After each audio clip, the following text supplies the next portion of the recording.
All right. Do you know what the Urhobo man calls pants in Urhobo?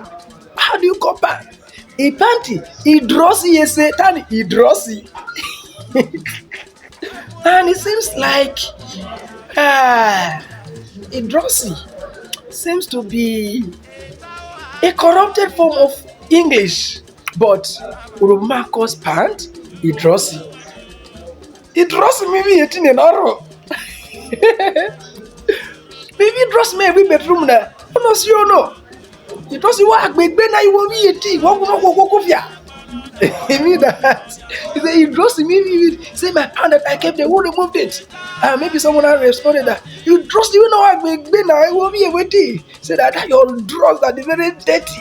You won't offer a push dinner. But you want to suffocate someone? Eh? I'm gonna go away. I'm gonna suffocate me. Alright. Equate there. I will go to your brand.